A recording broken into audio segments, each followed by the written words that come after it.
What's going on, family? We have a lot to talk about today. But before we get started, remember this week, on Thursday, 21st, we're going to discuss this book. I know.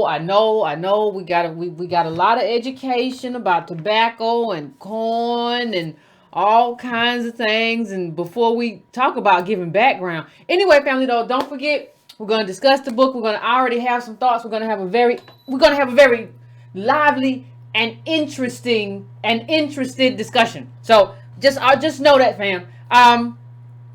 Just know that. Now, please, while you're there, please hit that like button for me, fam. Like I said, some of y'all real stingy with the like. Be 77, 60 here.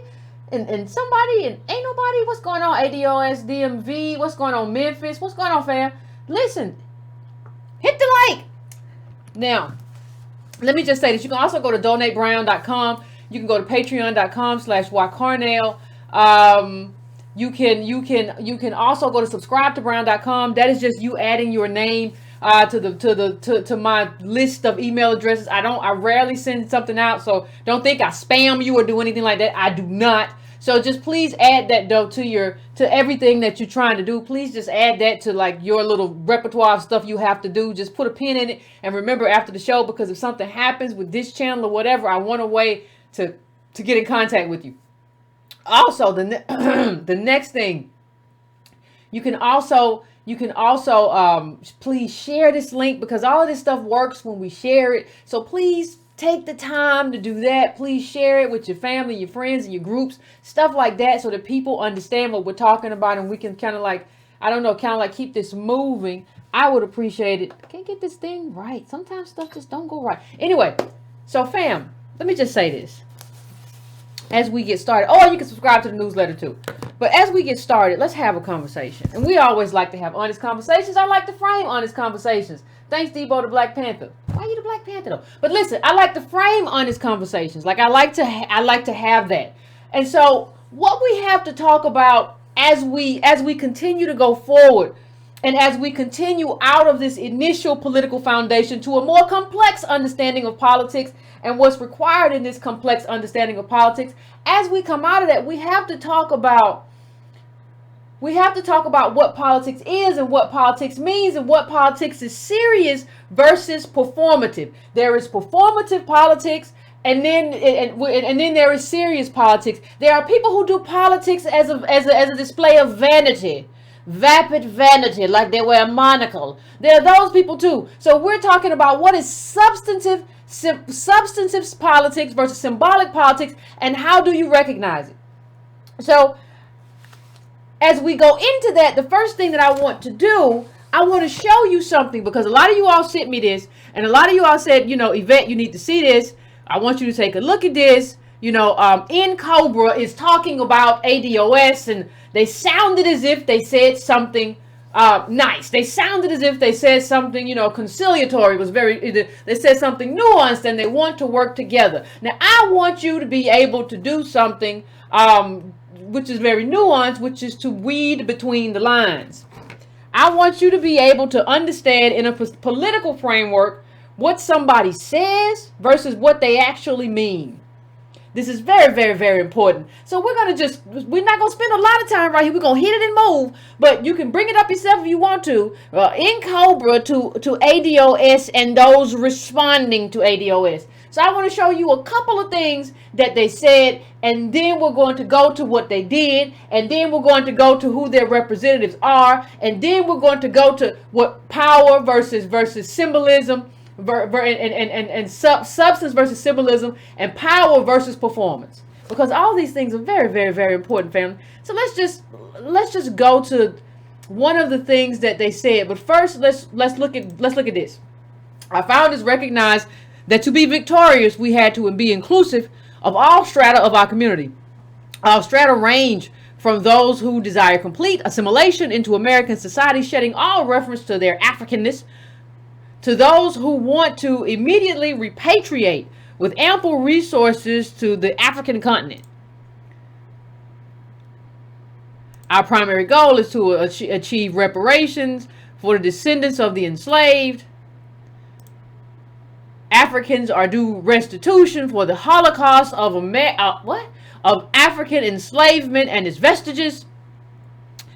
So, okay, I get you. Okay, you sounding all right. But here's what a rubber meets the road, family. Members functioning as a reparations united front is critical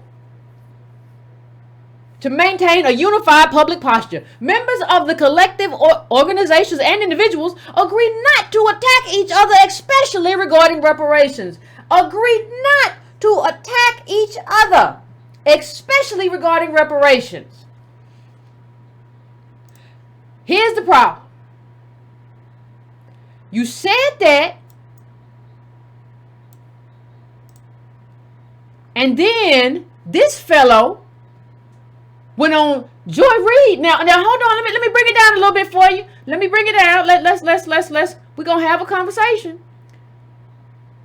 And here's what Cobra said about his appearance on Joy Reid. Now, first of all, it's a joke for anybody to be talking all this smack and be on Joy Reid. Joy Reid is the right wing of the Democratic Party.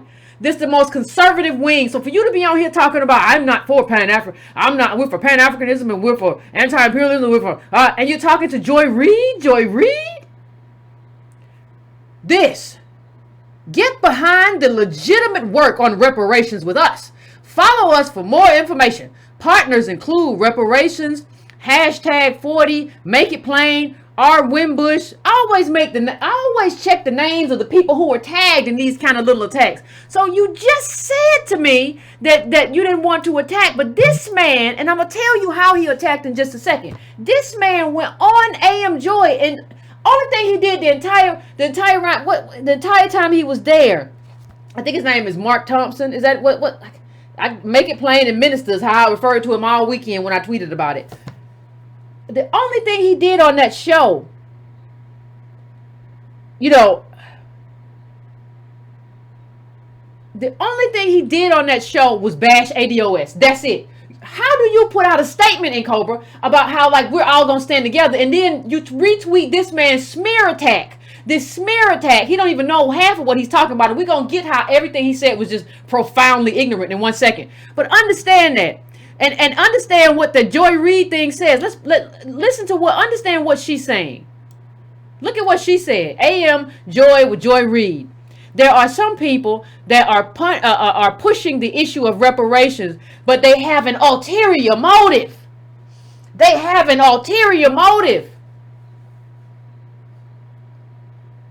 That's already a slander. We have an ulterior motive based on what?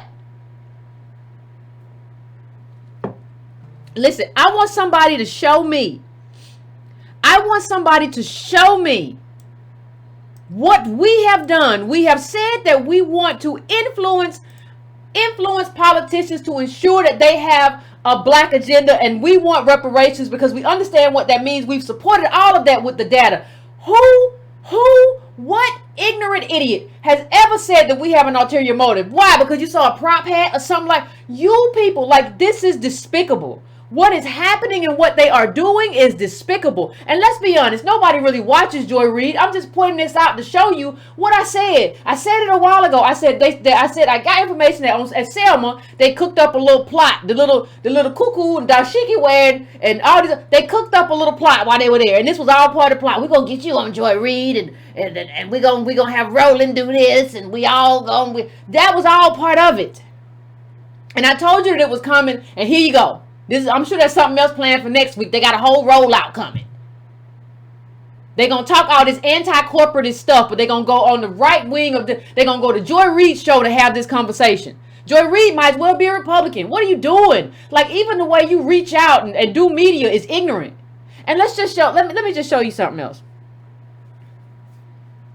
I want you to understand. I want everybody to understand exactly what's happening. This isn't a situation where he just went out on his own. That's in Cobra retweeting. That's them retweeting him again after his little smear. That's them retweeting somebody who called us bots. Remember little Malcolm Nance, the spook? He's a spook. He works for an intelligence agency, right? Come on, don't talk about QuintelPro when you got this little anti-terrorism spook guy with you. Who are you talking to? What are you talking about? What do you mean we have ulterior motives? And you got this picture with this guy? Like, this is a smear campaign. This is a smear. Do not try to, listen, let me tell you something. Based on what you just did, there are no olive branches. We're not working together. We're leading this charge. The only reason we're having a conversation is because of ADOS and what ADOS family is doing out there. It's not because of what you're doing, or it's not because of what you've been doing. Let me show you. Y'all been quoting people. Let me tell you, why you retweeting John Lewis? If we are to build a society at peace with itself, we cannot sow seeds of hatred and division. Hate is too heavy a burden to bear. Love is the only way. And kumbaya to you too, John. Let me ask you something. Why y'all were retweeting John and Cobra? Why y'all were retweeting John, since John Lewis actually has a history in the civil rights movement with Martin Luther King? Why didn't y'all ask him, John, why aren't you on this most recent version of HR 40? John, why don't you champion this bill? Because you're the one who has an authentic relationship to the civil rights movement. Why don't you do this? Because let me tell you something. Who sponsors legislation? Please, if you don't ever remember anything from me, I always say that, but please, for this show, if you want to remember one thing, I want you to remember this. Who sponsors a piece of legislation is extraordinarily important. When I used to work on the Hill, if there was a piece of legislation and somebody said, ask your member, or you ask somebody else's member, can you, or you ask the staffer over there, are you all going to sponsor this? So-and-so wants you to be on this, or my member one, and they would say, who's already on it? Who's sponsoring it and who's co-sponsoring it? That's going to be my answer in terms of whether or not I'm going to, that's going to show me how big this is, what a likelihood it has of passing, is who's sponsoring and who's co-sponsoring it. What names are on here? How hard are they going to push? You all don't understand that with Sheila Jackson Lee, you have picked the meanest and most disliked person in Congress to sponsor this bill. Ain't nobody crazy. Way back when I was working as a staffer on Capitol Hill, she was crazy. Everybody was talking about, she was calling staffers allegedly in the middle of the night and doing all kind of stuff, and nobody liked her. They know if they get if they get Sheila Jackson Lee on this bill, that if she's the one spearheading it, it's gonna dive, nose dive. It's gonna fall like a sack of potatoes, like a rock. Who is sponsoring John Lewis? Why are you not like Martin Luther King? You always want to use Martin Luther King, Mr. Lewis. You always want to use the legacy of King and talk about when you marched with Dr. King and how you got beat upside the head with rocks. Well, Martin Luther King said we're coming to get our check. Did you ask him when you was retweeting all this stuff? Did you ask him, or did you inbox him, or DM him and say, why aren't you on this legislation? And forget just own it. Why aren't you sponsoring or co-sponsoring? Why aren't you doing that? See, one of the things that we have to do, and this is our fault. One of the things that we have to do, we have to learn to understand and learn to recognize performance as opposed to real fisticuff politics. Performance, I'm not interested in. I'm not interested in you putting on the show. I'm not interested in sitting with you and rubbing hands with you or rubbing elbows with you. Ha ha ha. I see you got on that yellow shirt again. You be sharp everywhere you go, don't you, brother? I'm not interested in it. I am not interested. I am interested in politics that benefit and uplift the collective ADOS community. That's what I'm interested in. Because you don't have a life. I don't want to have to be somewhere and have some money, but then I'm outside. I can't even be around my community because I got some money, but they ain't got nothing. So I got to be over here because all the wealthy houses over here, I can't even see my people no more. That's not a life I want. But understand. That's rare. Most people don't care. They don't care. They want to leave all their people behind as long as I can get the bag. And understand that Mr. Make It Plain, understand what this brother is doing. And Jackson Lee's father is Jamaican. When we talk about that, but understand what he's doing is performing. Your mother is Jackson Lee. Isn't Jackson Lee's mother, Sheila Jackson Lee, mother is Jamaican. That's a conflict. I'm not saying you can't be an ally, but you don't need to be the one on this bill. Allies are different than ADOS. I need you to step aside. You are disliked. And then you got, hold on, you got some other stuff going on in your professional life that I don't want no parts of everything you got going on. Life is too serious for you to be having all this going on and saying you gonna support, you gonna do this. No. I know why you're on the bill. Because nobody else wanted to be on the bill. Everybody else is seeing this as kind of a pipe dream, and we ain't really working for our community no more. Anyway, we gonna go do some dreamer stuff. We're not really interested. We're not interested. You have to understand that you need the right sponsor for this bill. So whether we, regardless of how we feel, regardless of what we think, this is the work. This is the unfinished business of the civil rights movement. And what that means, when you talk about this being the unfinished business of the civil rights movement, what that means is that we need, as a community, we need John Lewis to come and spearhead this, because that's what we need. And we don't need people who are duplicitous. We don't need somebody like in Cobra who says we all gonna work together. Then you put out a tweet said this: get behind the legitimate work on reparations. How are we illegitimate? Like, what have y'all done? Like, see, the thing is, I don't think we understand. Sometimes, I think sometimes we get bullied by people, and I mean that as millennials. I mean that as Generation X. I mean Generation Y. Like, I think we get bullied by the civil rights generation, because they'll tell us something is like, well, in the summer of 74, in 62, I was out there with JFK and King, and I was like, but then we do that. So you just don't understand how we have to deal with these people. And so we get so caught up in these stories, half of which are probably made up, but we get so caught up in these stories that we don't actually understand that, like, the energy of movements comes from young people. It don't come from old people. It never did. Young people ain't got nothing, don't have nearly as much to lose. They don't usually have, a lot of them don't have families. Just physicality of being young. You have more energy. You're more energetic. Like, I don't think you understand. Like, I don't think people who are Generation X and below give ourselves nearly enough credit. And we give other people way too much credit. Listen, if you are a failure, in terms of what you've done, you don't get to go to Joy Reid's show and talk about me. If you are John Lewis, you are a failure. You are a failure because this reparations bill, you decided not to champion. Instead of championing that, you decided to go and do some DACA stuff. You are a failure. You are not a continuation of MLK's legacy. You are a failure too. That's how I see you. That's who you are. That's what you have been, because you are trying to curry favor with the Democratic Party, and you are not trying to do anything specifically for your group. You are not trying to do anything substantive in terms of reparations for the group that you represent in Atlanta, which is the poor people. Inequality in Atlanta. That was a great article a while back about how it's worse than like so many places, right? What are you doing for your people who are still there, who haven't been gentrified out? You're a failure. And see, because these people are older, we don't want to call them failures. But there's a difference between an elder and an old person. There's a difference. In terms of when we talk about what your contribution was, when we talk about what you have done, when we talk about what your sacrifice was, to be an elder is to occupy an esteemed space because of an esteemed contribution.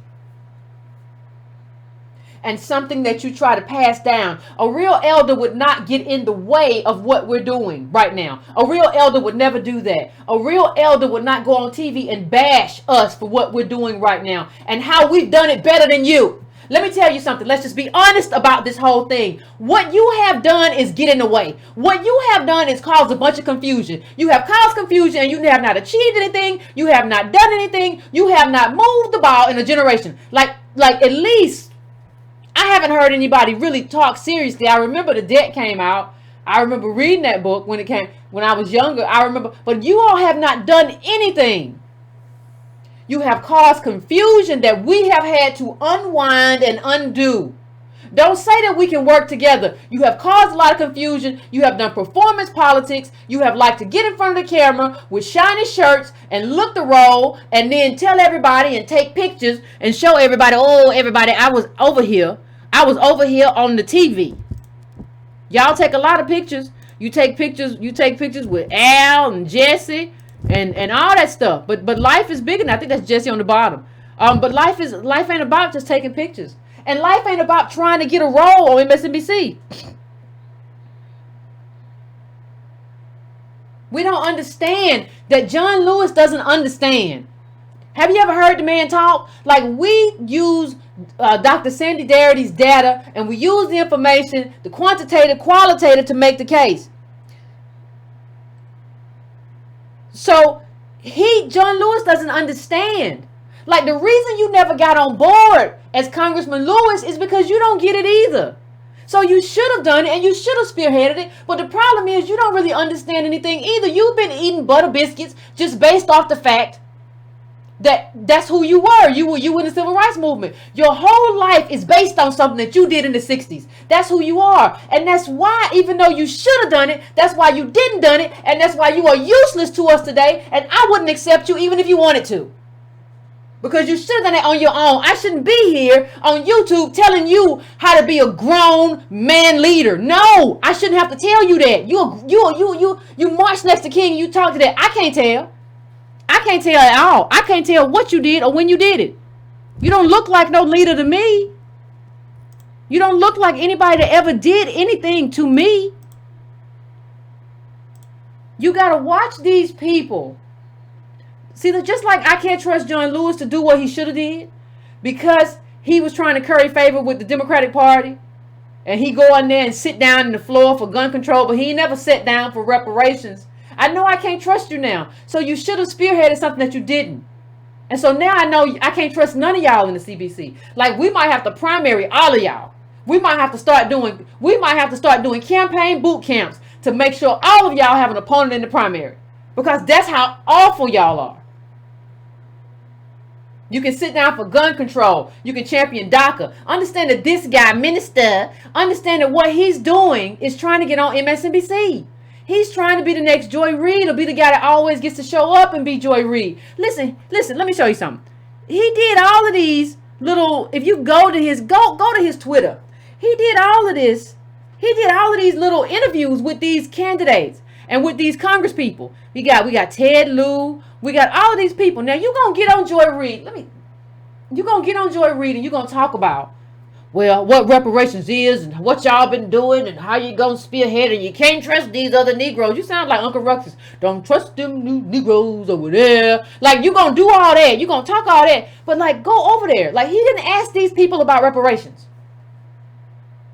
So what happens is, when you're trying to curry favor, when you're trying to get a TV show, when you're trying to get people to show up on your Sirius XM show, then you can't challenge people because you need them. You a little swashbuckling bootlicker. You need those people. When you need those people, you can't challenge them.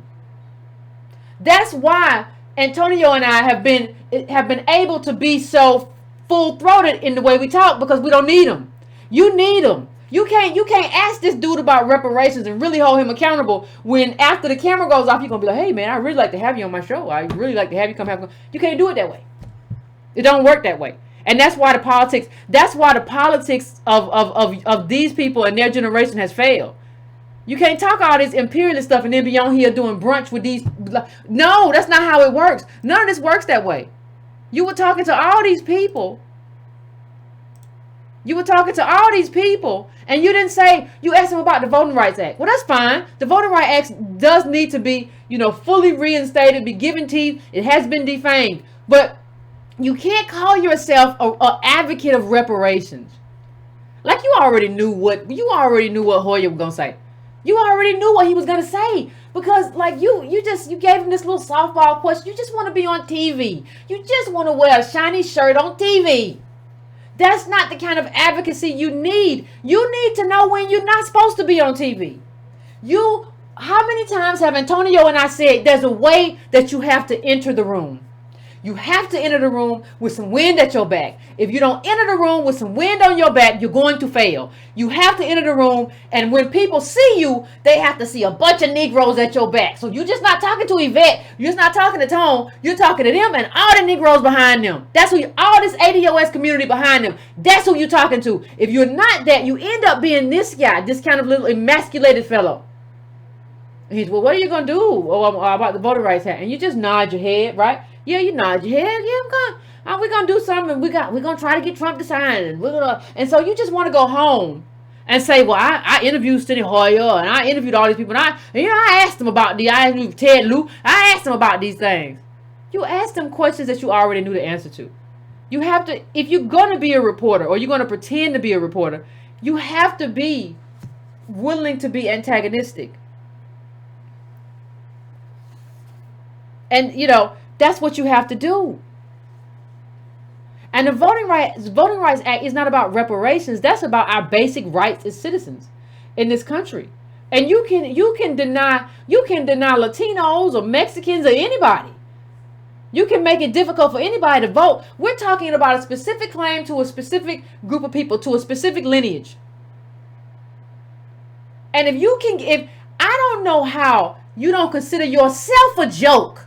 If you want to get on Joy Reid and talk about how you stand up for reparations, but then when you get around people of power, you don't even mention it and push it. You're supposed to be pushing that. Listen, I need to talk to you about HR 40. It's a bill to study and you haven't even signed on. And then how we going to get a money tax to it? And why haven't you said yes to it? Let me just show you. Y'all remember? Do we remember that Clyburn? Does everybody remember that Clyburn said that he's not opposed to reparations, that he's opposed to direct reparations? Everybody remember that? Like pure reparations, whatever he said. Clyburn came out and gave Nancy Pelosi cover and said, I don't think there's any way to do pure reparations. Well, look who, the guy who says he's in favor of reparations, look who he retweeted. You retweeted Clyburn. You're so confused and scattered. You have no idea what you're doing. None. No idea what you're doing. So why are you here? You're just in my way. Joy Reid probably get 10,000 people. We'll probably get more people watching this show than 10,000 black people. Like in terms of the black people that show up just to watch Joy Reid, child, ain't no reason to show up and watch. Ain't no advocacy. Ain't no new news. Ain't nothing she doing. You want to talk reparations? Have you talked to Clyburn? Has he talked to Clyburn about why Clyburn said what he said? You're a reparations advocate, right? Do you agree? You don't retweeted the man. So do you agree? I mean, you retweeted him back, what was that, February? Like you retweeted him in February. Did you notice in February? Okay, have you asked him what he's doing? Have you asked him, is he going to sign on? Have you questioned him about this? I mean, you're retweeting him. See what the retweet shows you is that you're just trying to gain favor. You're just trying to be in good. You be running hard with this CBC crowd. That's your clique. Ain't nobody messing with your clique. That's your clique. Them your people. When them your friends and your homeboys and homegirls, you're not going to hold them accountable. Why you getting on TV and just telling us a lie? For what? You're not going to do anything. Them your peoples. You dress up with them. Y'all go out. Y'all hang out. You don't ask them. You're not going to get me to believe you asked them about reparations. You came on Joy Reid just to put a dagger in ADOS. But it's not going to work. It's not going to work. We're well beyond that now. You should have. If you wanted to put a dagger at us, you're about a year and a half too late. You should have done that way back when we first started talking about it. It's finished now. It's out. It's too many people. We've already made the case. You should have put a dagger in that then. No, it ain't going to work now. And you just look foolish doing it. I don't know. I don't even know what these people think they're doing. When you look at this picture, let me just put this picture up again. Look at where your hand is on this man. Like, let me just pull this up. Like, this is such a personal, it's almost like you're hugging him. Like, I don't trust that man. Like, how are you going to hold this guy accountable? Like, with this kind of affectionate, I'm going to grab you by the neck. I ain't never seen a reporter grab nobody by the neck like that. Which you got your look. He got his Wakanda outfits though. But like I have never seen. This is do you really think I expect you to hold this man accountable? You basically hugging him. You're not treating him as a politician who has to be held accountable. That's not what you're doing. You're being very affectionate to this old politician. Stop playing games. Like, these games are a problem. These games, you just trying to get on TV. You don't care. You do not care. Or you cared a long time ago and now you're just ineffective. Either way, Either way, it's not. It's you want to get on TV. You want to be. Everybody wants to be Joy Reid, and so this is what we get. I don't know. Like I don't see why everybody thinks this is like a positive. No, there's nothing good about any of this. There's nothing good about how he moves, what he says. You know, when you holding, when you grabbing a man like he grabbed, like you validated him. You validated him as like a good politician. He's one of the good guys. He's one of the good guys. And you wonder why they don't take us seriously. They don't take us seriously because they already know we in the bag. If you already got somebody, if you already got a group of people in the bag, and you know they in the bag, and you know they gonna vote Democrat no matter what, and you know you ain't gotta work for their vote, who cares? That man don't take you seriously. You're a joke to him. And if he took the time, I don't think he talked about you after he left because you don't matter. But if he took the time to talk about you, he'd take a chuckle. Yeah, the man in the shiny suit grabbed me by the neck. He was a little close, wasn't he? Yeah, whatever with him.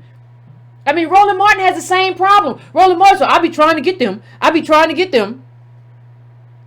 You know, I be trying to get them on my show, but they don't want to come. Yeah, Roland, why come? You already in the bag. We already know who you're going to vote for. You out here right now, a year and a half out or whatever it is, just stepping. Y'all better come out and vote. Don't you dare. I don't know what's wrong with y'all. You got to come out here. Who wants to come? We already know we got you, Roland. We got you. We got your viewers. Ain't no reason to come and take a chance. I might say something. How do you not know how politics works? Nobody shows up if they ain't got to show up. If I already got your constituency, I ain't got to show up to talk to you. Who wants to show up in your little makeshift studio and talk to you when I don't got to? On the Edmund Pettus Bridge, rubbing this man's neck. Like on the bridge. Come on, man. What kind of self-respecting? What's wrong with y'all? Like, what is wrong with y'all? What is this obsession to be around these people and whatever, not get like a community to just like rub up on them? Well, I asked them about the Voting Rights Act. I asked all of them. You real touchy all the time. You real touchy. It makes me uncomfortable.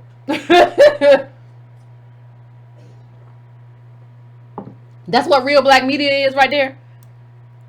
I don't want no parts of that. I don't want to go nowhere and rub up on nobody. I don't want no parts of it. I don't want no parts of what you're doing. I don't want no parts of what that is. I don't want no parts of how you validate people to try to get on MSNBC and all this other stuff. I don't want no parts of it. That's not what I want to do with my life. I don't know. That ain't my mission. Maybe that's your mission. And maybe that's how you audition for MSNBC. I don't know. But what I do know is that you never even should have been invited on the Joy Reid show. But why, Yvette? You say he can't? Because, like, don't tell me he gets all these views on his radio show. Because his YouTube would show it. If you did, your YouTube would show me that you have a real following. That's not what I see. That's not what I see. You've been doing this how long, brother? And this is what you got. Listen, people who watch you who can't make the series, and we know a lot of ADOS can't because we don't really have money for a lot of stuff. We would subscribe in case we missed the stuff and get the clips. That's not what's happening with you. You trying real hard and it ain't working. That's what's happening with you. You trying real hard to get on TV and do a bunch of stuff and ain't none of that stuff working. You try and you work. You go left and you right. You go left and right and you tried it and it don't work. You go up and down. You tried and it don't work. Listen, it ain't meant for you. I mean, I don't know what to tell you. This isn't, and you're not gonna get. So you want to show up and do all this stuff, and you're getting like 21 views. But you really want to be there though. You really want to be at MSNBC. I know, like it's your dream to like be that guy. And what I want to tell you is that the people who represent you and the people who represent ADOS and the people who represent us can't be that thirsty. I don't want to be. You could offer me a job. I don't want it.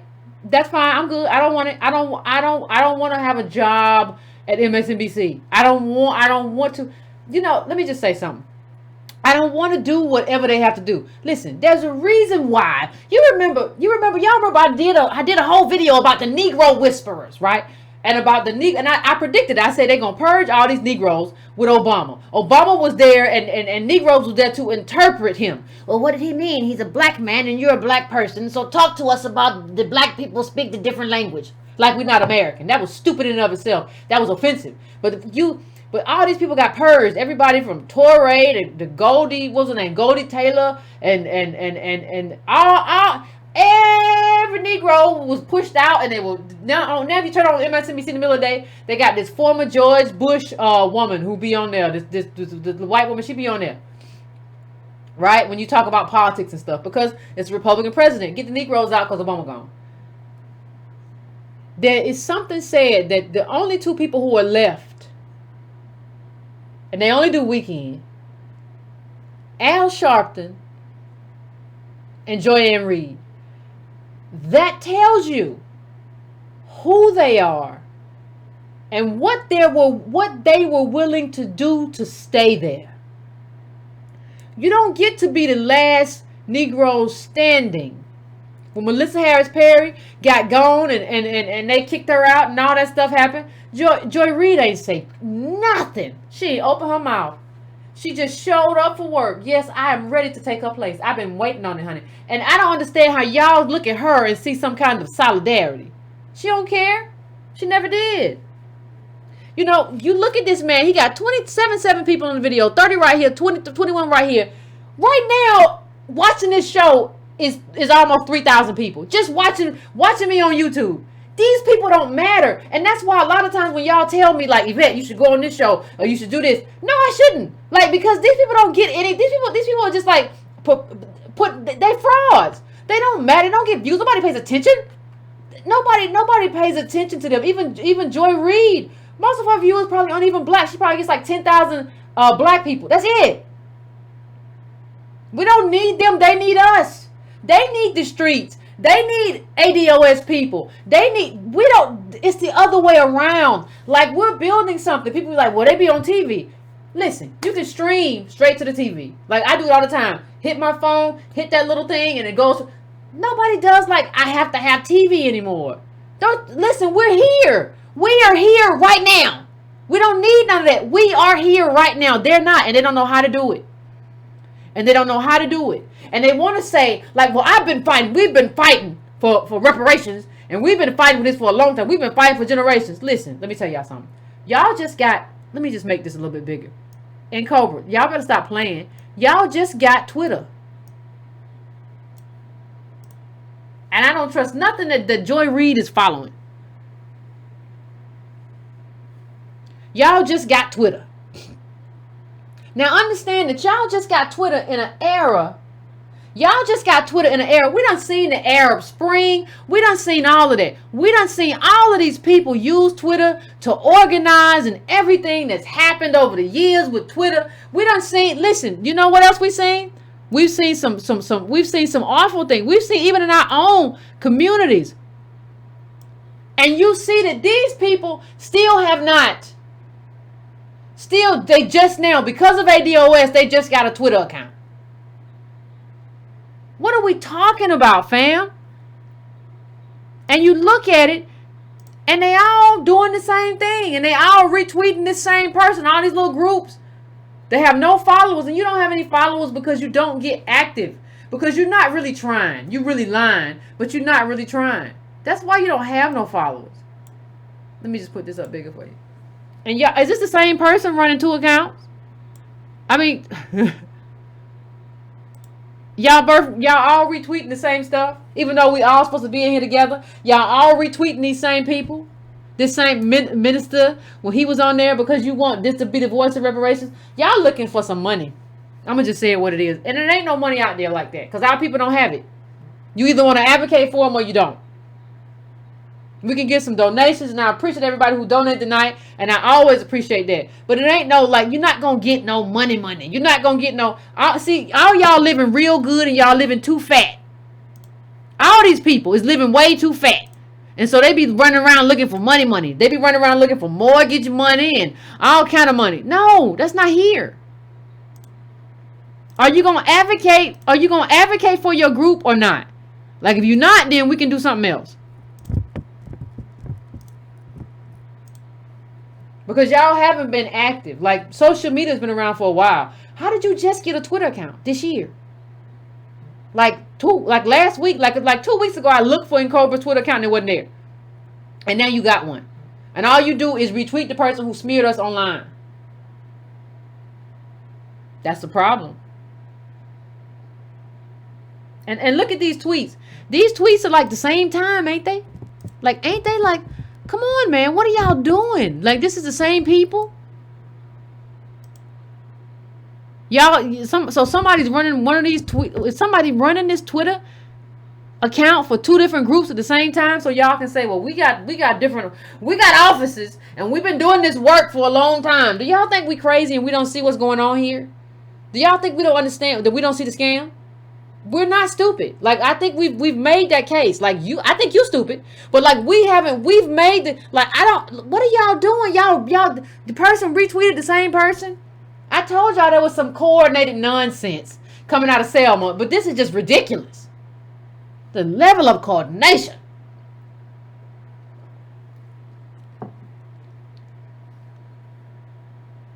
And even after opening y'all's account, y'all don't really have any tweets. Like, you what you doing? You're not doing anything. You haven't been, like, stop telling me you've been advocating. And like, the problem I have is that our people are starving, and we have like activists in different states who, for whatever reason that they haven't figured out, are like falling dead. See, these people, you see them and they got real nice clothes on and they chunky and they eating good. They real chunky and plumped up and they be in nice restaurants. Like, but this is happening. This is the puzzling number of men tied to Ferguson protests have died. We got some real people who were protesting in Ferguson who are turning up dead. These people ain't even talked about it. And like, these are people who are really in the street. You just show up to have lunch with Maxine. Or dinner and drinks with Jesse. I mean Al. That was what Al. You show up with Al and y'all gonna have dinner. Everybody gonna have dinner and drinks. No, that's not. No, we're gonna say we've done the real work. We've been doing the real work for quite some time. We have been doing the real work and we are legitimate. Define legitimate. Define that for me. You just found Twitter. Nobody follows you on YouTube. And you muddied the waters with this. If you go to that site, all these Africans in America. Based on what? Based on, I'm not African. I'm American. Like, this is where I was born. This is where my people was born. You got to go a whole long time to get back to that Benin stuff and all that stuff. I'm not African. Like, what? And it's stupid. Like, the reason you all were never able to get anywhere with your reparations claim is because you can never make a claim against whiteness. You make a claim against a specific country based on a specific injustice. We have a specific justice claim as ADOS. You cannot go around talking about you are Africans in America and talking about you're going to get reparations, you're going to be with everybody. And the Negro said some stupid stuff. Pan-Africanism is against everything. Don't nobody care. You don't matter. Like, you don't understand how much you don't matter to us. You don't matter to me. You don't matter to nobody except yourself and the people around you, your family. You don't matter. Nobody cares. You know, we did that whole thing about, you know, we did. How many of you all remember? Like, let me just pull this. Let me see if I can pull it. But how many of you all remember this whole? We had this whole the Nigerian slave. Do y'all remember that article? How many people remember that article? We had the whole. We had it. Like, you cannot say that anymore. But we have this whole thing where you want to talk about the Pan-Africanist Conference and you want to talk about all that stuff, and you're stuck in this era that just doesn't. It's not the era that we're in anymore. It's not the era. Well, you know, the Pan-Africanist Conference, and I'm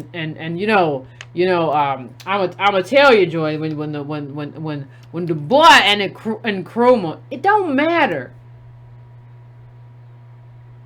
It don't matter. That's not where we are. We are in a 21st century global economy, And we have learned things since then. Like, so you can't do that to us anymore. We have learned a lot since then. One of the things that we have learned is that we weren't kidnapped. That's one of the things that we've learned. We've learned that we had African slave traders. We've learned that. Now, that is what it is. That is what it is. But like, when you figure that out, and when all of the people who were our allies, like, you got a lot of puppets as African leaders now. When you realize the people that were our allies and were trying to do the right thing got assassinated and taken off the board, and you realize that they're culpable too, you realize that, like, this Pan-Africanism doesn't even make any kind of practical sense. Like, I don't need you, and you have not contributed to me as a Nigerian or Ghanaian or Eritrean in terms of making my claim here and my justice claim here. You're not here. And if you're here, you're thinking about your own survival and what you need to do. And if you're an ally, that's great. But that's not, we know too much now. Stop reciting stuff from, stop reciting stuff from, like, you being stuck in an era that doesn't matter anymore. You can't do that. Like, no, we're not going to let you do that. You're not going to keep doing that anymore. You're not going to keep just reciting stuff to us that doesn't matter now in the scheme of things. We're just not going to have it. In the article, it was very interesting. But though I know some of you remember it. But the article, the Nigerian woman described finding out that her great-grandfather was a slave trader. And he wasn't ashamed of it. He said, she asked him about it, and she asked her dad about, great-grandpappy being a slave trader. And he said, well, he was proud. The guy was a proud man, and he was proud kind of that his great-granddaddy did what he had to do. Like, it was hard being a flesh trader. And we haven't really done the work to figure out how many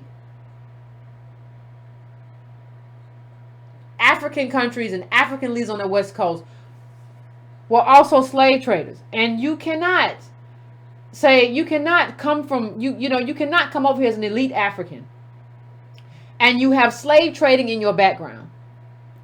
And then you come over here and you get access and you say, we are the same Pan-Africanism, and you get access to the same affirmative action and set-asides as me. That doesn't work. That's stupid. I understand why Joy Reid doesn't understand that. Look it up. But I don't understand why anybody is stuck in that era.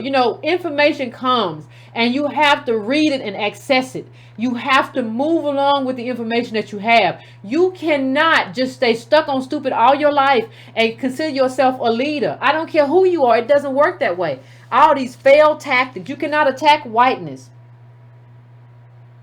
Understand that, by the way, and Cobra would do it. Joy Reid would get reparations. Understand that her two elite parents, go look her up, two elite parents, she would get, two elite immigrant parents, she would get reparations if you did it their way.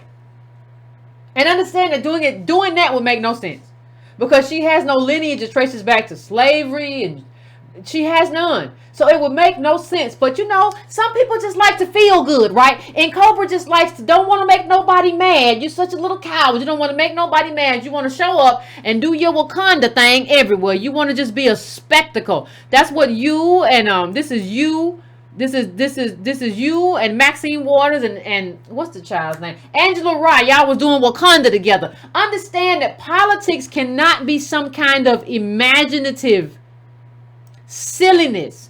That's not what it is. It is not some kind of performance art. That's not what politics is. It is not an identity or an expression of some kind of imagined Wakanda thing. That's not what politics is. That's what these people are doing, and that's why they are not fit to be your leaders.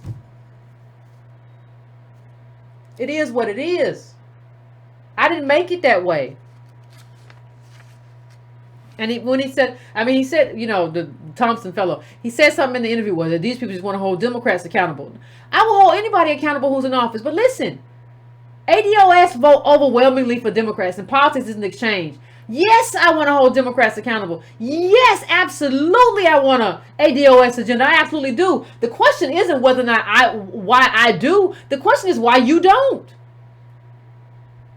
The question is why you don't want to hold Democrats accountable And why you just want to be a loyal Democrat and go along like a little puppy to everything they say and do as your people starve? That's the real question. I don't know whether Joy Reid's family sold slaves somewhere. I don't know. How do I know? And she's on TV. By what right is she even on TV? She doesn't speak for us. She doesn't have a lineage that ties back to that. To ties back to what we come from in terms of slavery and sharecropping and red line. So you don't have that. So why are you even on TV speaking for me and speaking to me? You should be canceled. You're not even popular. You're not. There's nothing about you that is redeemable. I don't know what you did. Like, we should just ask that question all the time. Like, did your people sell us here? I just need to know. If they didn't, they didn't. Like, if you come from the poor tribes and, in Nigeria, they got poor people and poor little tribes. And I need to know where you come from. I need to know where your people are. I need to know which tribe. I need to know what they did, what they sold. They sold palm oil. Did they sell palm oil or did they sell people? I need to know. Let's tell the truth.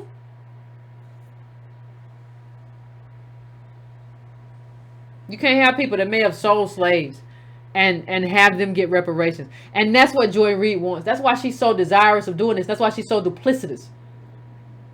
Because she knows the MSNBC is going to ask her, listen, if this stuff catches on and we show ourselves like these are black immigrants and this portion of black immigrants are allies, but these are ADOS people and these other people is something else. She knows that she's going to be something else. You ain't even an ally. You over here, you something else. You don't get to speak for us. Well, if you're not ADOS, you don't get to speak for us. MSNBC is going to ask, well, why are you here? You don't really get good ratings. And you were here to speak for ADOS people. But they said that you shouldn't be here. Understand that this thing that she's doing is for self-interest. He said something else. Well, what's the man's name? I don't ever remember the little fellow's name. This fellow, Mr. Thompson or whatever, minister. He said, well, they just want you to stay home. I haven't said that. I have said you have to be very specific and understand who is standing up for us as a group and who is standing up for the party. I didn't say that. I said I want to influence the Democratic Party to get reparations, and I want to influence them to get a black agenda. You should be helping me. You're not working for me, though. You're obviously just working for Democrats. And if you're working for Democrats, I don't understand why you're here. I don't understand why you're in a position of power or influence or anything. If that's what you view your job as, why are you there? Why are you here? If you're working with somebody that called us bots, why are you here? It doesn't make any sense to me. None of it makes any sense to me. If you're not popular at all in terms of what you do and the work that you do, why are you here? It doesn't make any sense. And understand that we don't talk about it. We don't talk about it very often.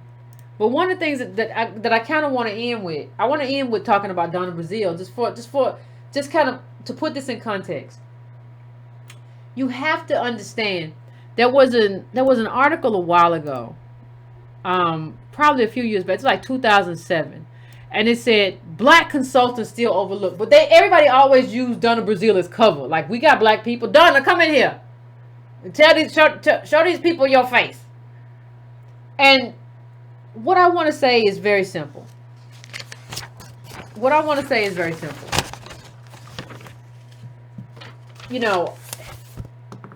Paul Begala. I don't know if you all remember Paul Begala. He worked for Bill Clinton. Paul Begala has been around the world doing campaigns. Not just in America. Made a millionaire off of campaigns. And he has 2 brain cells and they're fighting. That's how smart Paul Begala is. So what I want to say is this. I have called, this is allegedly, because they haven't admitted to what we all know is true. But I have called Donna Brazile and Roland Martin accountable for what they did to hamstring ADOS politics by giving those questions over to Hillary Clinton early. Allegedly. Now, even though that hurt us as ADOS, that helped Hillary Clinton. So I remember watching that debate, and I told somebody, like, I had never seen Hillary that smooth. She never, in my life, she ain't never been that smooth. She was just smooth through that question I don't think I remember, he was a ex-convicted felon. He was there, he was talking about mass incarceration, and she was smooth. And I was like, Hillary, I ain't never seen Hillary that smooth. She's not a smooth lady. She ain't that smooth. So I remember having that conversation. What happened is Donna Brazile helped these people, and what they gave her was the boot. And if what we always have is people be like, well, Yvette, I don't know if they gave her the boot. I don't know if they did that. They could have. No, you got to read the tea leaves. Look at what Terry McCullough said a while back. Nobody cares what Donna Brazile said in the book. He was asked about whether or not what she said was going to affect them. He said something very dismissive. And understand that they gave Donna Brazile a DNC that had no money in it. Right? They gave them a broke DNC because understand that that's our job. In America, ADOS, our job is to eat the failure and be the risk. So you get to take all the risk. Now, it wasn't done. They wanted Donna Brazile to take that risk. That's the risk that they want her to take. You don't have to tell her to take it for her to know that she's supposed to get them questions because she know rolling. Right? She knows she's supposed to do that. She knows she got to do that. People probably been doing that forever. We just didn't know.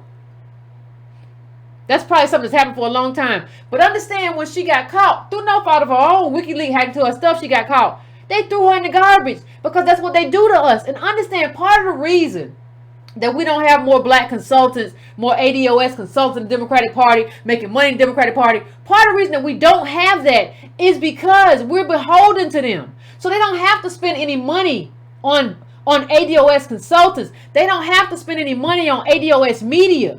They don't have to spend any money trying to get our vote because they know they got our vote in the bag. What we have to do is start demanding stuff.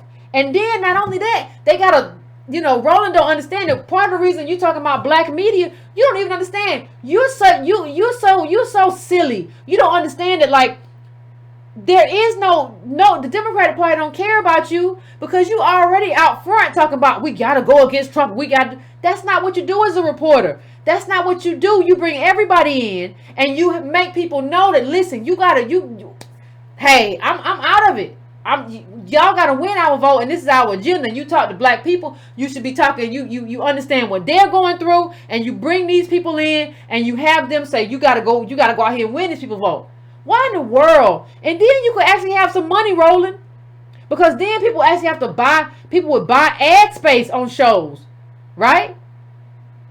But they don't have to buy no ad space when you in the bag. Do you understand how you are hurting your own bottom line? How are we this crazy?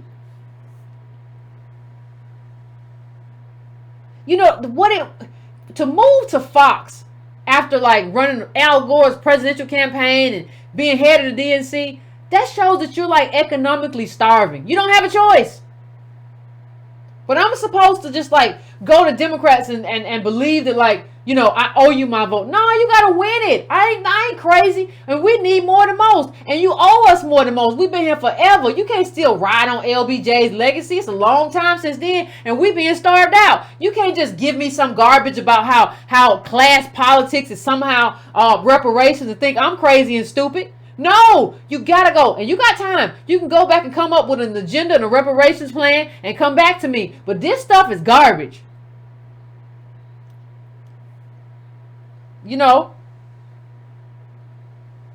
Roland is a problem. Roland is dragging black politics. Understand that he's a problem. Even the way, remember the journalism thing I brought up, the National Association of Black Journalists? Well, they're not going to meet with you. You don't tell them. Why don't you just bow out? There are other people who can handle that meeting, not you.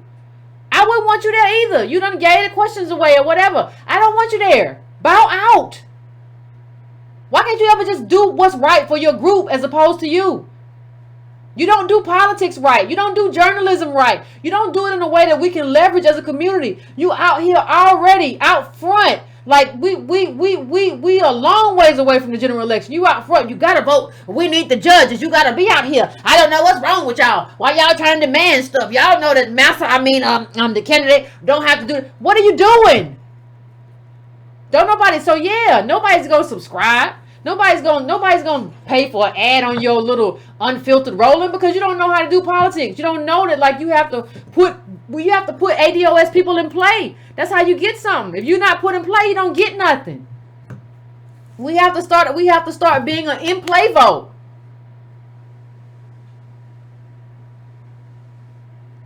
We have to be an in-play vote. Remember, y'all remember, like, I tell people, just donate. If you want to donate, if you can do it, I appreciate it. If you can't, whatever. Y'all remember Roland Martin came out one time and said he wanted people to donate $50 a month. You don't even understand math. Like, no, we don't have it like that. We're ADOS. So you just have people donate what they can, but understand how stupid the math is. Like, if you want to really understand how stupid the math is, you want Roland Martin, who has a YouTube show, to $50. Now, understand that Netflix is like, what is Netflix now, fam? In the chat, what is Netflix? Like $15 or something? Netflix. So Netflix gives you a bunch of movies with stars and all kind of stuff, and it's $15. And I'm supposed to pay $50 for Roly Poly.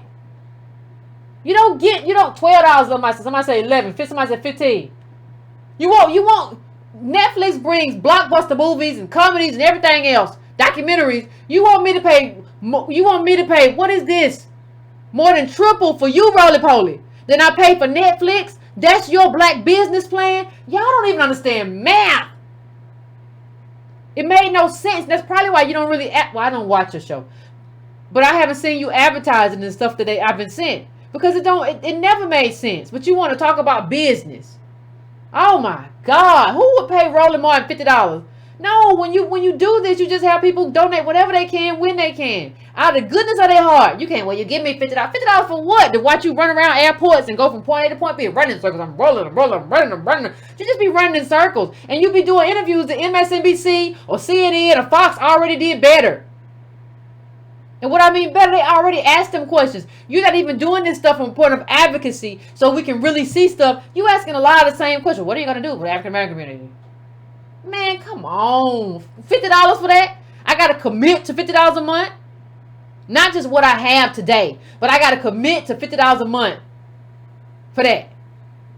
Rolling.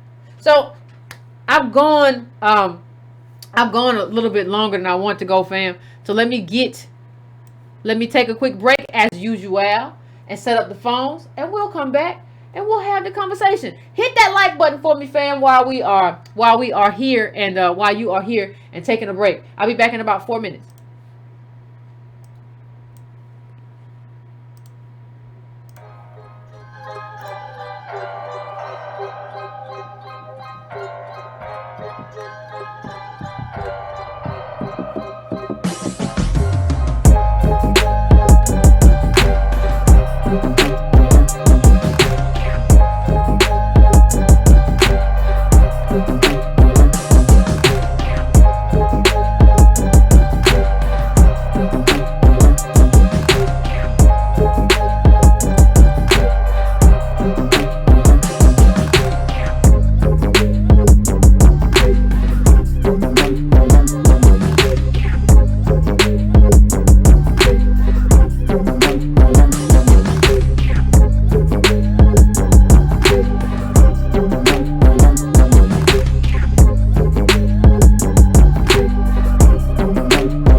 what's going on, family? We are back, and we are going to have the conversation, family. We're going to 202. What's your name? Where you calling from? What's on your mind? Yeah, hey, this is D. What's from going the on? DMV, calling again. I was listening to you, great show. I kind of recognized at one point you said my point about the being an elder versus being an old. You used a different word. I said something else. This is what I want to say. I think based on what's going on here in disease attacks, I told you last time you and Tony need to be careful, but also I think we're at a point we need to start looking at targeting some of these people from the CBC, and we do need to primary them, and we got some big targets of people we can use their words against them. I think number one target would be Clyburn, and I think number two would be John Lewis. Those are two big targets we need to send a message and get people to get punished. There needs to be some punishment going on. And another thing I wanted to say was within the ADOS movement and part of the Black agenda, I think when it comes to affirmative action, one of the points, it needs to be recalibrated. I think I'll never forget about a year ago, or whenever the primary, when the election for 2016, and all the Democratic candidates, the only one who stood out who said something that was interesting was, I think it was Webb at the time, who had said affirmative action was really only meant for black, basically, we didn't use the term at the time, but he was saying black descendants of slaves, or something like that in one of those debates. I'll never forget that he said that. So there is that feeling about that. And affirmative action does need to be recalibrated. That's one point. But we need to take these people who should not be part of that, like the white women and Hispanics. Yeah, gotta take them out of it. Anybody who's non-ADOS.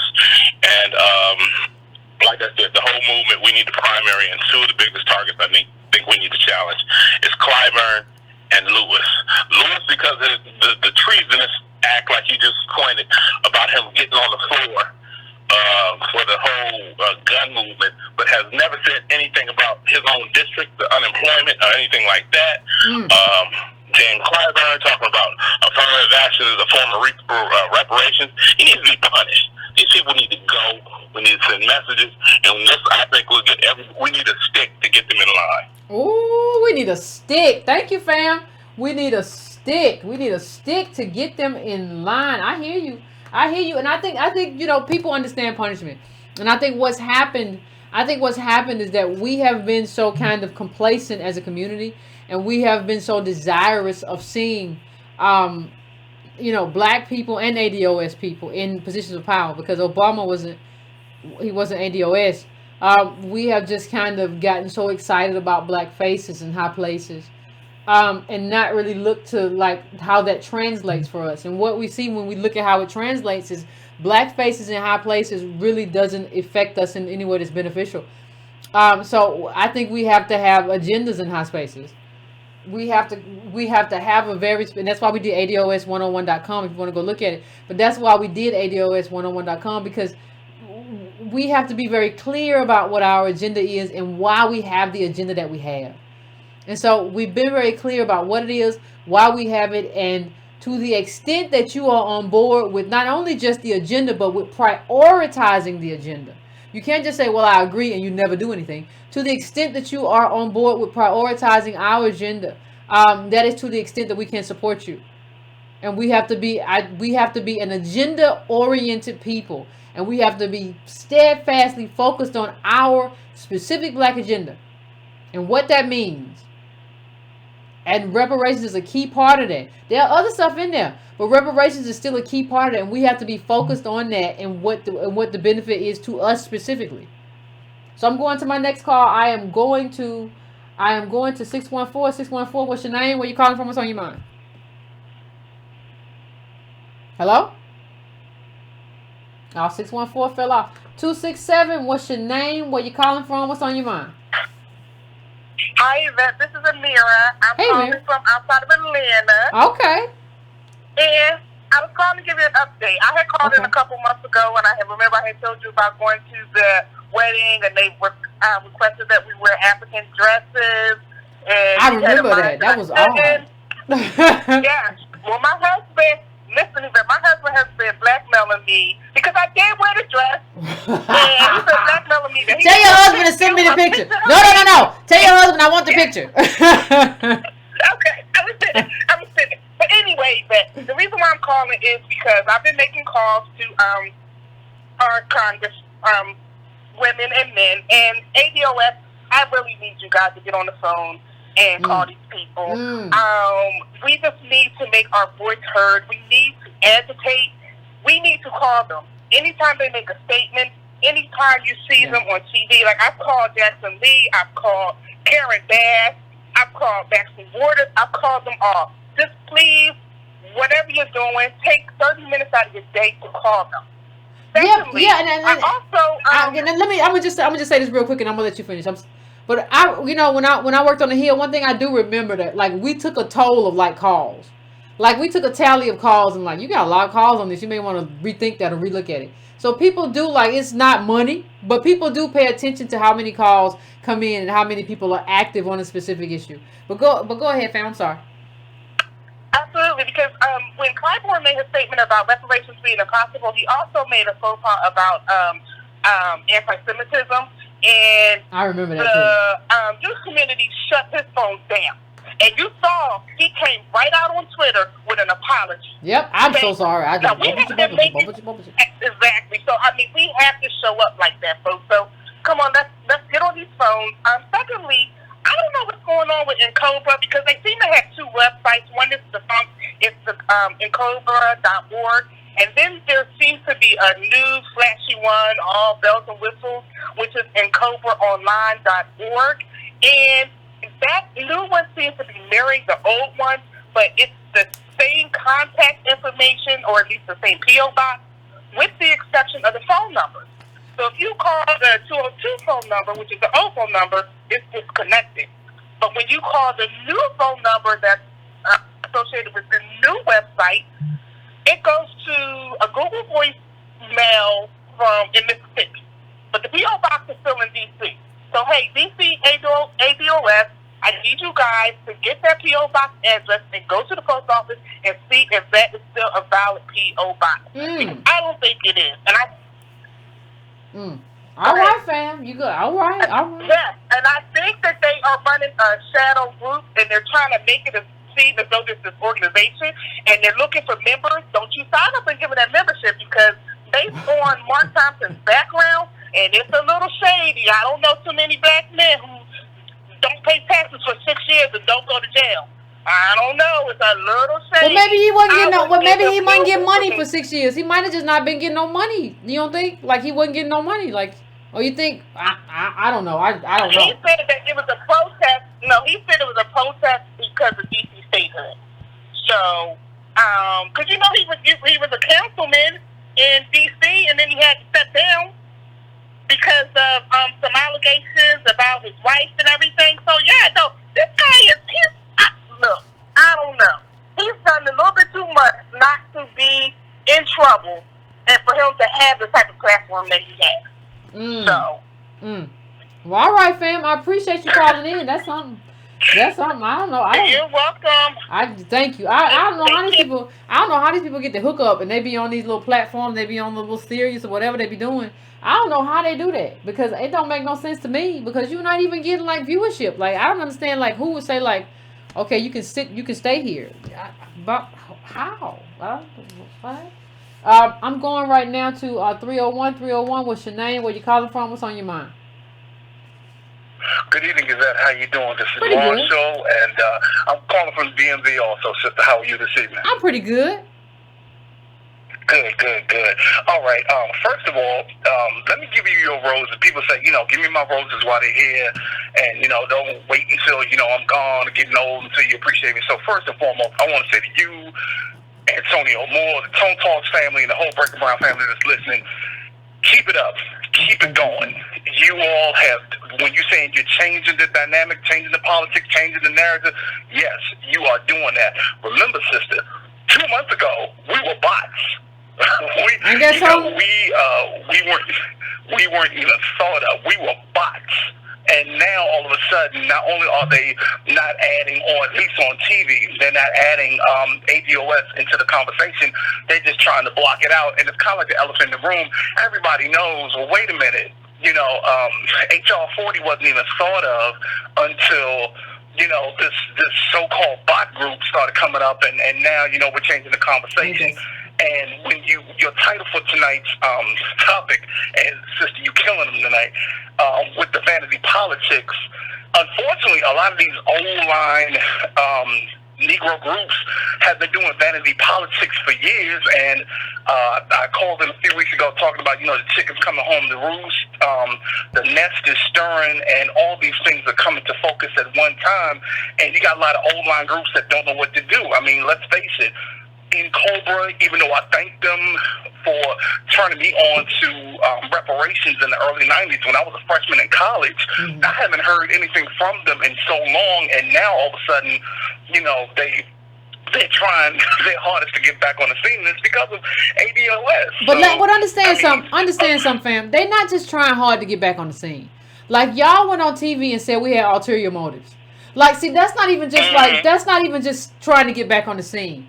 You're trying to throw us in the trash so that you can take credit for everything that's happening right now. You didn't just say, like, we want to be on the scene too, Yvette. We all in here and whatever. And, you got on here and said, when you see people like this, you basically know they're illegitimate. We've been around. We are a legitimate group. Understand that you're basically trying to steal something, that you're trying to steal momentum that you didn't create. Don't put nothing up on your website that says, like, we in this together and we can't speak ill of somebody. When you just went on AM Joy to trash us, that's not even trying to be in this space. You're trying to steal what we created in this space, and I will not stand for.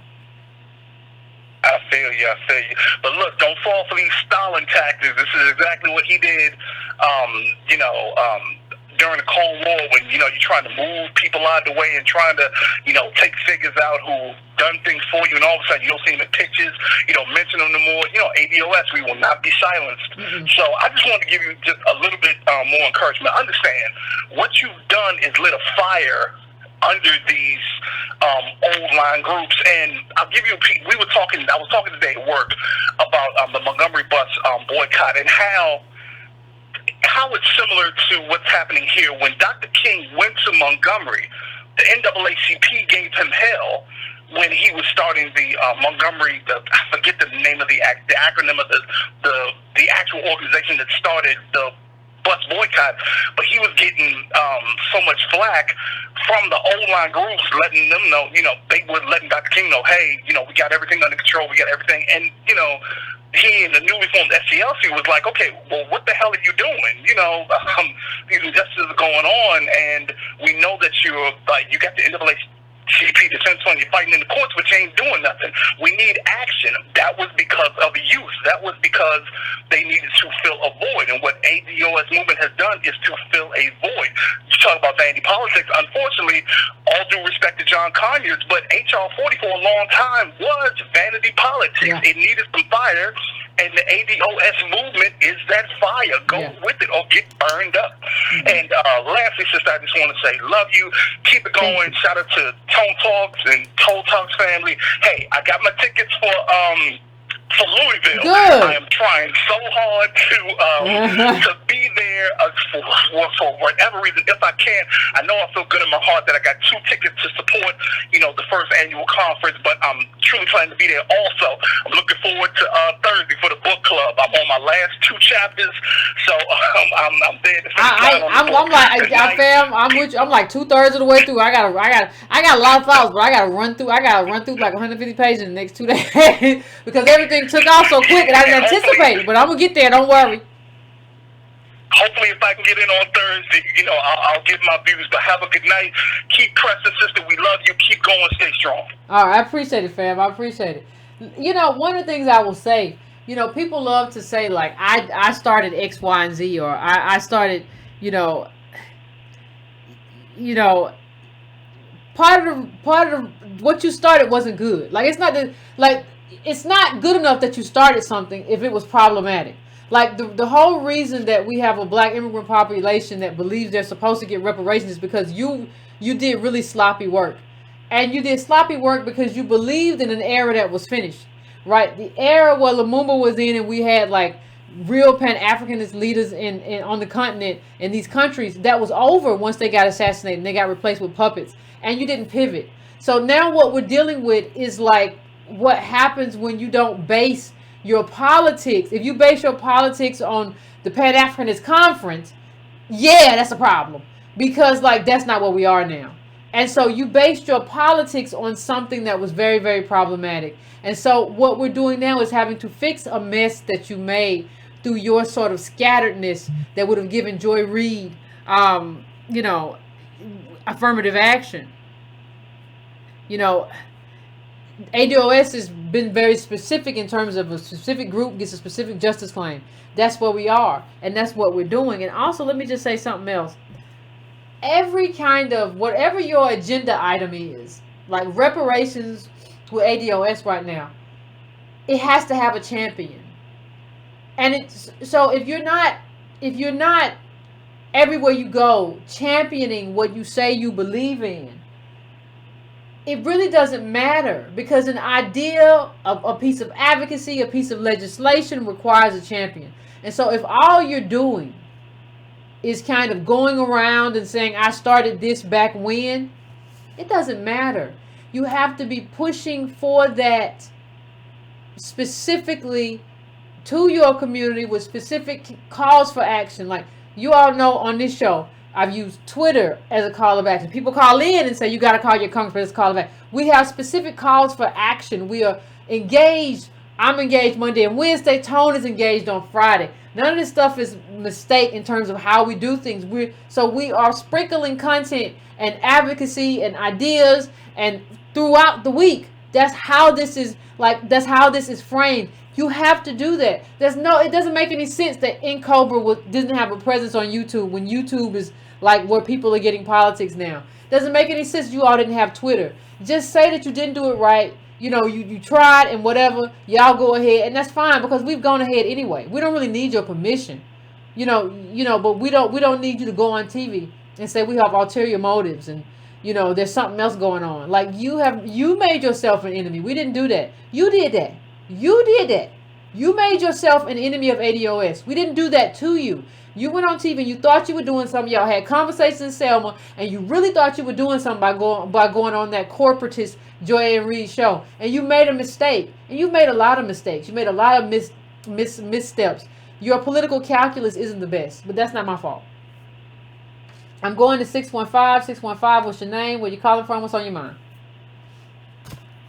Yes, hello, Mrs. Cornell. This is Dean from Nashville. What's going on? How you doing? Oh, I'm doing just fine. I'm just, I'm like everybody else in the ADOS community, seeing the dynamics as it plays out with our case for reparations and with the Democratic Party that we have given so much to, and they have given so little in return. And this right here, this is the moment. This is the moment of truth. The lights have been cut on. Roaches are scattering everywhere, like Donna, Brazile. I was real weary of her many years ago. When back in '08, she had Stephen Colbert had an interview with her, and he was trying to find out where she stood with Hillary and Obama, and her answer was ambiguous. She said something, and I'm going to try to paraphrase it. She's like, I'm a woman, so I like Hillary Clinton. I'm black, so I like Barack Obama. Sometimes I'm grumpy, I'm like John McCain. And I thought to myself, you're all over the place, and you just answer wrong with every single issue. Hillary Clinton, she called our people super predators. Her husband drafted and passed the crime bill. She didn't believe in reparations. Neither did Barack Obama. And McCain, his actions just speaks volumes. And for her to turn around and try to go on Fox, and she tried to use a lesson that was taught from her mother, where she said, a part of us, all of us getting together, you have to listen more and talk less, and you have to be civil with other people. And I'm thinking to myself, Fox is an organization is not known for being civil, number one. And number two, the only people they listen to themselves. So she thinks she's gonna get on there and be like this black version. I don't think she thinks that though. I don't think she thinks that. I think she needs a check. I honestly don't think she thinks that. I think she needs a check. Because remember, like, she used to be an analyst for CNN, that went away, you know, and she didn't take a salary at the DNC, which shows you a lot. So I think she needs the money, and that's what happens to us. Like when you allow yourself to be the garbage disposal of a society, you always end up like you see music, you see all of us from all walks of life. At the end of everything, we just end up being like, I need some money. Yeah, and this is a facade that she's still on, and it's just like you said, she's doing it so she can get her pockets lined, you know, get the back politics. And this is something else I wanted to ask you, and this has to do with Kamala, with Bernie Sanders and Kamala Harris. You remember the time that Bernie Sanders was on The View, and Sonny Holston asked him, does he support reparations? Yeah, Sonny Holston. And he was kind of beating around the bush. Sonny Holston, excuse me, I'm mispronouncing the name. And he gave this ambiguous answer, and he just said no flat out. Now, I want to ask you this question. What didn't he say? Didn't he say what is it? Didn't he say what does that mean? And then she said cash or something like that, and he said no or something like that. I can't remember exactly. But yeah, it wasn't even that long ago. Yeah, but yeah. So my question is, do you think if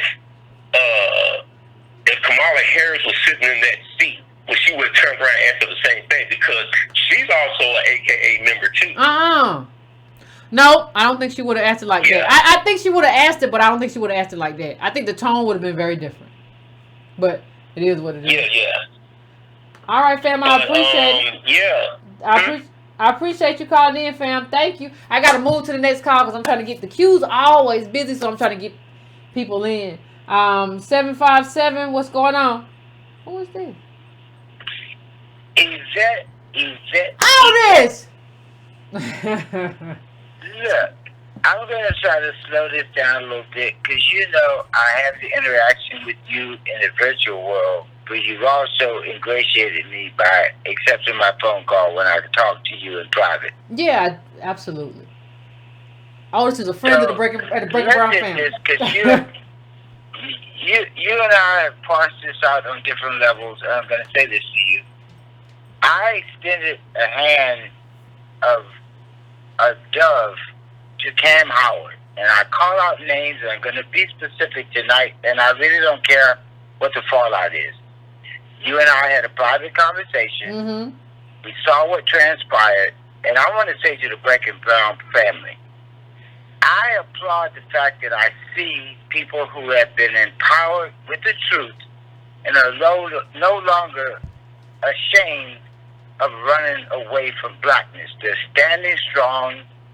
They're responding when they need to with the facts when they see people coming with all kind of disingenuous stuff. We've gone through everything from the Windbush attack, talking about what they're going to expose about you and Tone. Mm-hmm. We saw somebody who I respected for years, the Black Agenda Report. We saw them come out with a report that we saw that they did not even bother to do the basic research to find out what I talked to you about the last time you were on air, about whether or not Antonio Moore was a professor at Duke. Mm-hmm. So I'm going to say this to you. There is a broadcast called Time for Awakening that I've interacted with long before I came on air and told you how long I've listened to you when you were on air with Our Common Ground. Yeah. And I'm going to say this to you.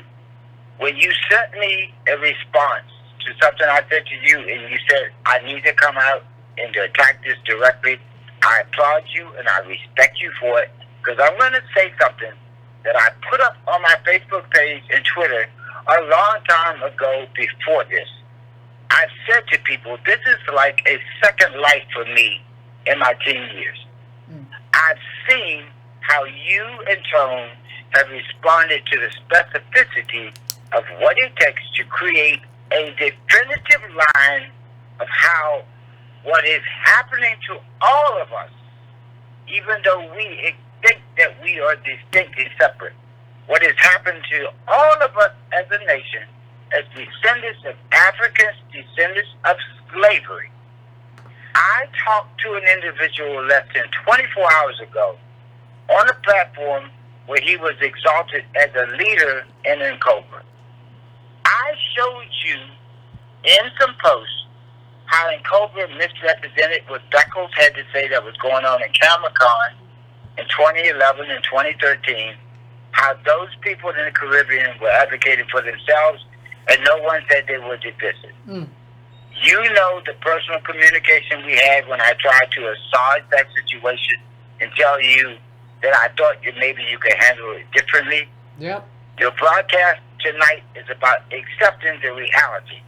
Not what we want, not what we wish, not what we hope for, but the reality of what's going on. And you have cut to the chase tonight and explained to people.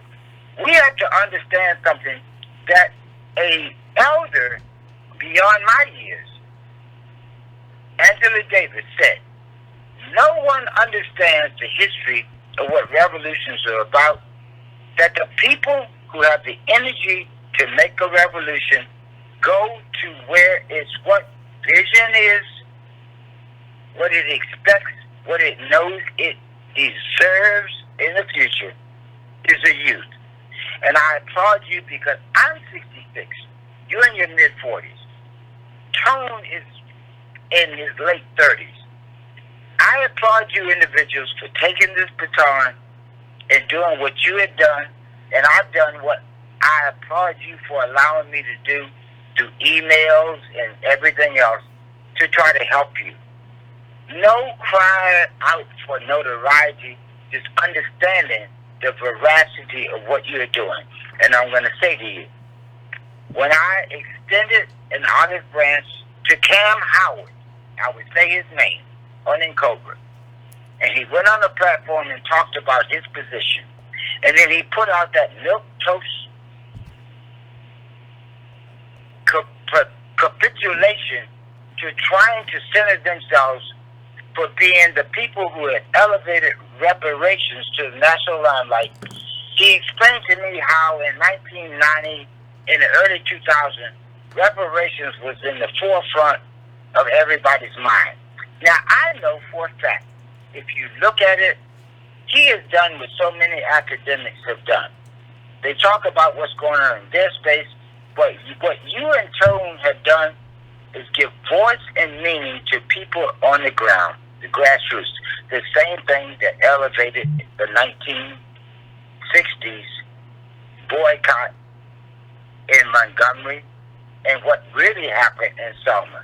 And I'm going to say to you, when I sent a text to you and told you, no holds barred, go at it full-throated, I applaud you for what you've done tonight, and I'm going to say to the Breaking Brown family, this will not stop, because what you and Tone have done that Cobra could not do, and all the alphabet soup Negroes that met at the Jubilee could not do, you've given voice to people on the ground to understand in their life what is really happening to them.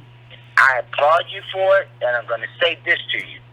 What I tried to say to Cam Howard on air less than 24 hours ago is we're no longer going to accept the fact that the Clyburns and the Sheila Jacksons that are giving us reports, that is no longer acceptable.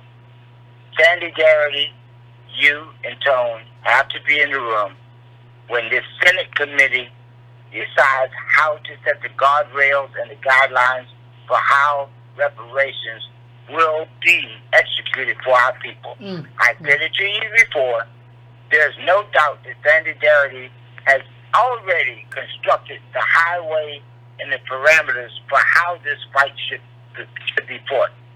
Jews, since 1952, has shown us there is a way for generational reparations to be framed and financed by the greatest nation in the world, which is the one is our birthplace. So when you say to me, you do not understand how it's going to be paid for, it's going to be paid for by what? you have to address the justice claim that we have as the people who were the shoes in this fight. This is a legacy that I, at 65 years old, do not expect to see. But I want my 26-year-old son, I want whatever progeny you have to continue with the fact that we as a people will set in motion the framework so 4 generations from now, maybe they can have an Hawaiian president can also get $12 billion to continue this reparations fight. I applaud what you're doing. I understand what has happened. And I don't care that people my age want some kind of goddamn plastic award for what they've done. What you've done is to parade around in a circle, running on a trapeze or a cage, running in place, awaiting water. And what you understand is that young people like you and Tone have the energy to propel this forward and make it a realization of something that is reciprocity for 4 centuries of harm and toil. I applaud you. I love you as an individual. And I'm saying to you, it does not matter about in Cobra or any of the alphabet soup Negroes, the Al Sharptons that have P.O. boxes for the 100 people that they have. When I come to your platform, and I applaud you for allowing me to speak, you have allowed me to say in an everyday person's voice what I have been sensing for 5 goddamn decades. That unless we get real what is happening to us, accept it, and have a vision for the future, none of our progeny will be able to go forward. When I'm going to leave with something else.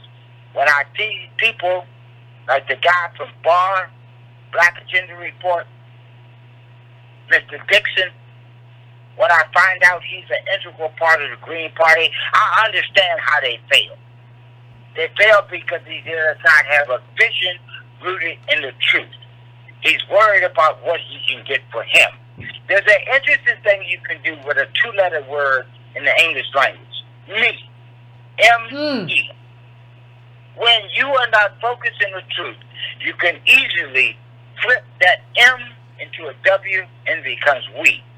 You and Tone have been rooted in we. What can be done for we, us, and our? A community, a collective. Someone that cannot be bought out by 1710 meritorious manumission. Someone that understands, I am going to leave this realm as an individual. But what I do while I'm here is very important. I am a nobody in Yorktown, Virginia.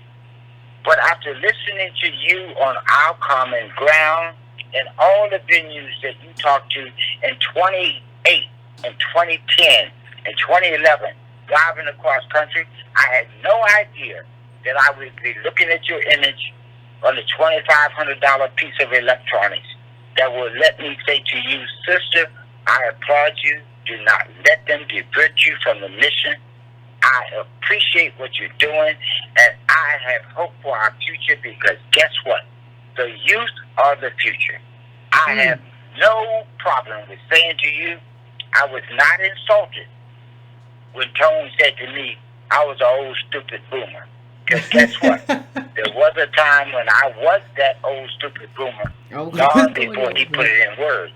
And I'm going to say to you, our people out there listening need to understand.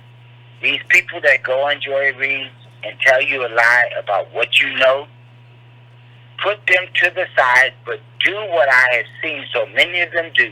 Like the sister that called in, Amari Lawson, who is Princess66 on Twitter.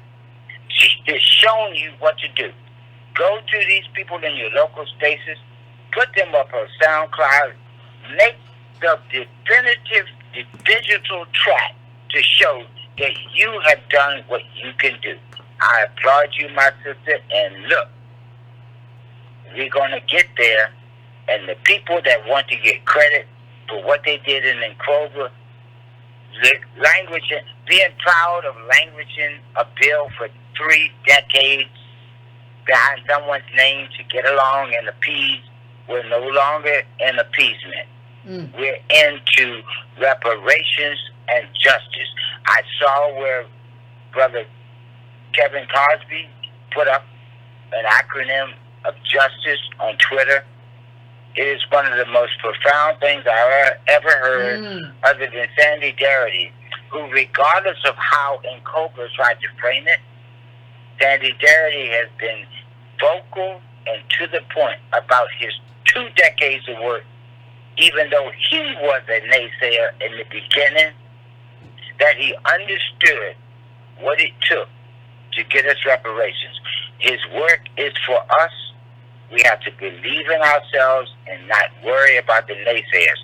They're trying to get crumbs, and we are looking for justice. I applaud you, my sister. Thank you, Otis. They are trying to get crumbs, and we are looking for justice. That'll bring it in. And Otis called into Tone's show on Friday, so they good. Don't be thinking that they got beef. But I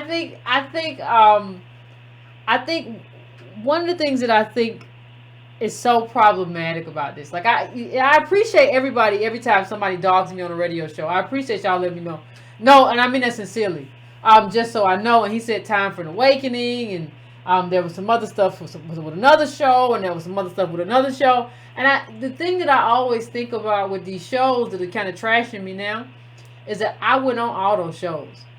Like, I've been on all those shows. Like, there's none of these black shows that you hear that are just like dogging me now. And somebody says, oh my God, Yvette, I can't believe that because this person sounded like they never knew you. And it was like, no.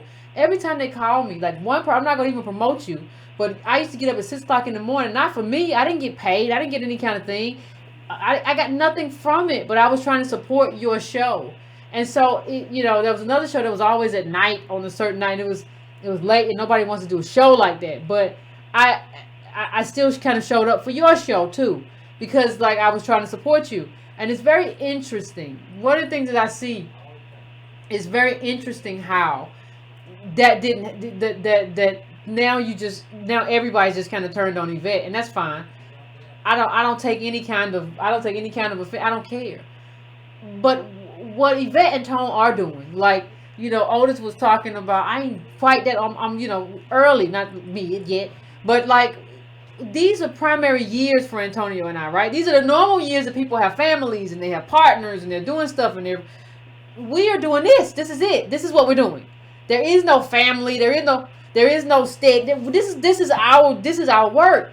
And I don't think people really understand, like, this is a sacrifice. Like you want to talk about being the head of Kobe, but you're just running around having lunch and dinner and you're just living life. You're not really doing any of the work.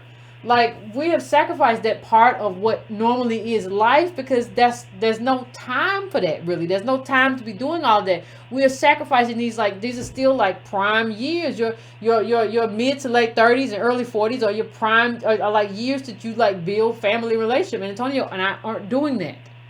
And I think, I don't think people really like understand that, like, that's a sacrifice. Like, to not just be like, I'm just gonna go and just figure my family life out and build a life, and I can't no more. I'm sleepy. Whatever. Like, everybody, these people who are talking, like, you all leading like regular lives. You're not doing that. You're not invested. So, like, stop playing this game. I'm going to my last caller. I think I'm going to 404. What's your name? Where you calling from? What's on your mind? Hey, man, how you doing? It's Jeremy. Latonia. What's going on, Jeremy? Oh, you are one of my favorite people tonight, Mr. Oh, good.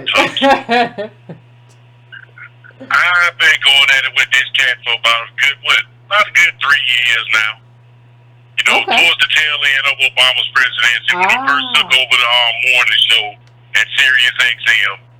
On through, the Trump winning and all of this stuff. And when we really started having our biggest fracture at was right around the time they had that Women's March. And he had one of the so-called leaders of the Women's March up there, black lady, I forget her name.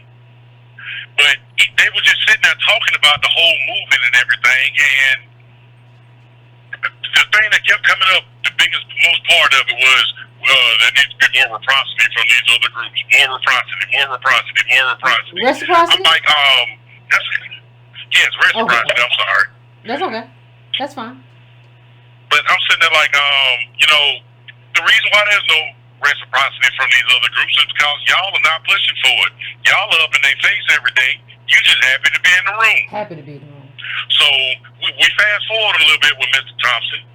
We get to the time they were having the docket argument where Nancy Pelosi stood out there on the floor for 8 hours advocating for people, for the DREAM Act, for the DACA and all of that. Mm-hmm. I called Mark. I'm like, Mark, we got to do it big. He accused me of being a Russian bot then.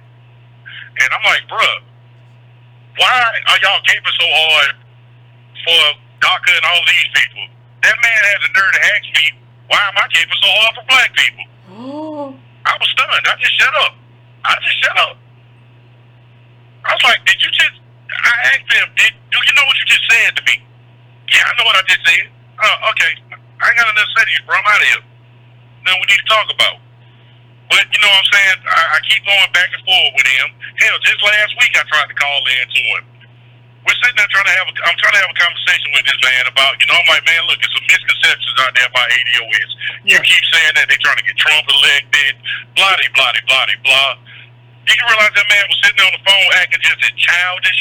I'm trying to talk. He's sitting there, well, you got 10 seconds to say what you're going to say. I'm like, okay, let me start by 10, 9, 8, 7. I'm like, what?